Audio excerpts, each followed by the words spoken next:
Mirë, këto kanë qenë disa prej informacioneve që kemi ndarë me ju, sigurisht do ndalemi në të tjera informacione, por këtë herë nëpërmjet Esido Barka, i cili do na sjellë disa përditësime që po vinë në lidhje me dosjen e Akshit, një nga dosjet më të nxehta të kohëve të fundit. E përshëndesim Esidon sepse do ta bashkohet. Mirëmëngjes Esido. Mirëmëngjes Esido.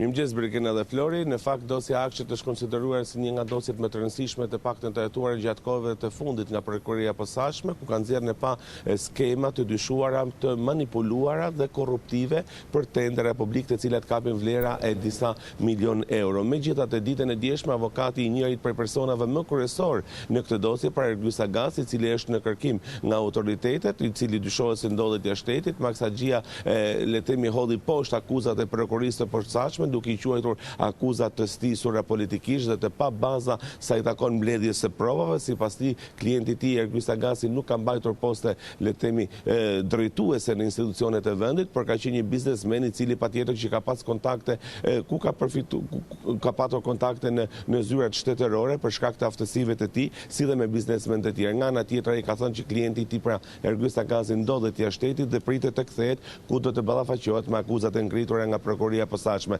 Por nga ana tjetër, SPAK dhe dosja voluminoze ku kanë përfshirë pra disa tendera të Akshit, mba një qendrim tjetër, kur sipas SPAK janë mbledhur prova ku argumentohen përfshirja e Ergyll Sagasit dhe biznesmenit tjetër Beshiri, i cili ndodhet gjithashtu në kërkim se kanë përfituar miliona euro përmes skemave të manipuluara me tendrat e Akshit. Megjithatë, një tjetër skem interesante e cila përfshihet në dosje është ajo e 10 milion eurove ku të paktën janë dhënë për blerjen e çokoladave ose për produkte ushqimore. Sa i takon rrethimeve, të paktën nëse mund t'i referohemi dhe dosjes konkrete, njëri për personave i cili në fakt është biznesmen dhe ka një mas detyrim paraqitje ndaj tij, në dëshminë e tij përpara hetuesve të Byros Kombëtare të Hetimit, ai është shprehu se ka qenë administrator i kompanisë ku ka patur marrëdhënie tregtare me kompanitë Fastech ShPK dhe Shof Solution ShPK, e cila është në pronësi të zotit Beqiri, i cili ndodhet në kërkim në lidhje me tendra të dyshuara të korruptive. Ai të paktën një nga personat i përfshirë në këtë skemë, i cili pra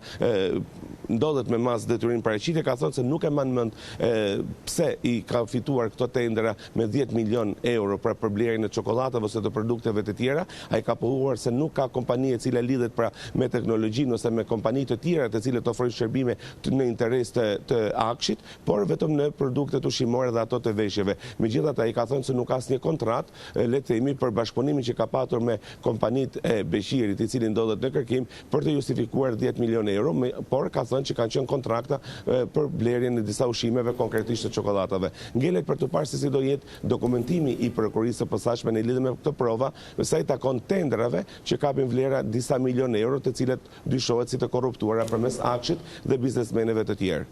E qartë, për Eno Agasin, çfarë dihet deri në këto momente, Esido?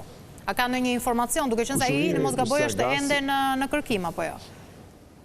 Është ende në kërkim Brikena, ai shpallur në kërkim me urdhër të prokurorisë së Tiranës, pra dhe jo të prokurorisë së posaçme, kjo në kuadër të hetimeve për zhdukjen e disa verave në kantinën e Ergyll Sagasit, vera të cilat kapin vlerën 3 milion euro të paktën sipas burimeve. Megjithatë, ka qenë dhe antikontrabanda e cila ka bërë një vlerësim sa i takon aksizës, pasi vera ka qenë futur në mënyrë të jashtëligjshme në Shqipëri, ku shprehur se i ka kushtuar shtetit 400 milion lekë dëm për mospagesën e aksizës. Megjithatë, një ditë pasi është bërë kontroll për në banesën e Ergyll Sagasit, Eno Agasi, kushëriri i tij, ka vajtur me 2 automjete dhe dyshohet se i ka larguar të gjitha produktet në kantinën e Ergyll Sagasit, edhe pse duhet të ishte ruajtur në fakt kjo kantinë të paktën nga një agent i antikontrabandës ose nga uniformat e policisë, gjithnjë nëse do të ishte kërkuar nga autoritetet doganore, por kjo gjë të paktën nuk ka ndodhur. Megjithatë, ai ndodhet në kërkim jo vetëm për shkak të zhdukjes, le të themi, të sasisë së mëdha të verave me vlerë 3 milion euro nga banesa e Ergyll Sagasit, por edhe për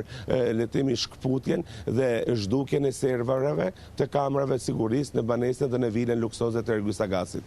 Pra, me sa po kuptojmë, Esido, të gjithë janë në kërkim. Këtu përfshihen edhe pengmarrësit e biznesmenit Geron Meçe. Nuk ka asnjë të dhënë, le të themi, sa i përket këtyre të fundit.